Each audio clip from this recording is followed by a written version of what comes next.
কেন Casemiro রিচার্লিসনকে Ecuador ও প্যারাগুয়ের বিপক্ষে 2026 বিশ্বকাপ বাছাই পর্বের ম্যাচে রাখা হলো না, এটা নিয়ে ব্যাপক ক্ষেপেছে নেইমার জুনিয়র।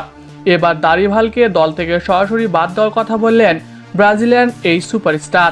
এই নিয়ে বিস্তারিত জানতে হলে ভিডিওটি না টেনে শেষ পর্যন্ত দেখতে থাকুন। আর আপনি যদি আমাদের চ্যানেলে নতুন হয়ে থাকেন তাহলে এখনই সাবস্ক্রাইব করে রাখুন। আর ইতিমধ্যে সাবস্ক্রাইব করে থাকলে আপনাকে অসংখ্য ধন্যবাদ। বিশ্বকাপ ও কোপা আমেরিকা ব্যর্থতার পর নিজেদের খুঁজে চলেছে ব্রাজিল। একের পর এক টুর্নামেন্ট থেকে হেরে বিদায় নিচ্ছে ব্রাজিল। সেই সাথে আগামী 2026 বিশ্বকাপে কোয়ালিফাই করতে মরিয়া সেলেসাওরা। কারণ বাছাই পর্বে পয়েন্ট টেবিলেও খারাপ অবস্থা ব্রাজিলের। এ পর্যন্ত 5 ম্যাচ খেলে 1 জয় 1 ড্র ও 3 হারে পয়েন্ট টেবিলের 6 নম্বরে রয়েছে সেলেসাওরা, যা তাদের জন্য খারাপ। কারণ বিশ্বকাপে সুযোগ পেতে হলে পয়েন্ট টেবিলের টপ 4-এ থাকতে হবে।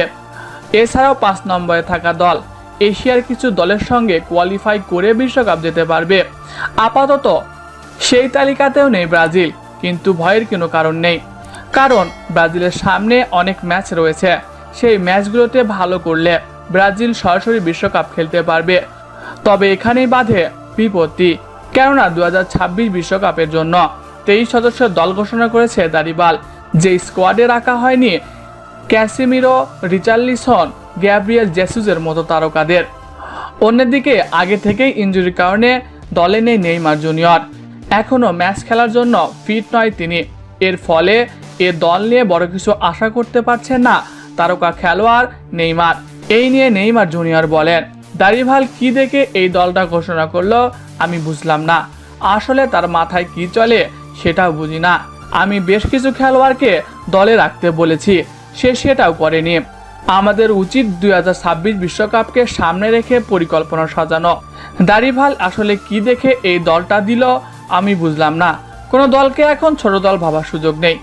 সবাই তাদের নিজেদের দিনে দারুণ খেলে। তাই আমার মতে এমন কোচ থাকলে ব্রাজিল অন্তত এগিয়ে যেতে পারবে না। তাই আমি চাই দারিভাল জুনিয়রকে বাদ দিতে, সেই সঙ্গে আমাদের তারকা খেলোয়াড় কাকাকে কোচ হিসেবে নিয়োগ দিতে। প্রিয় দর্শক, নেইমারের কথার সাথে আপনি কি একমত? তাহলে কমেন্ট বক্সে ইয়েস লিখে জানিয়ে দিন আপনার মতামত।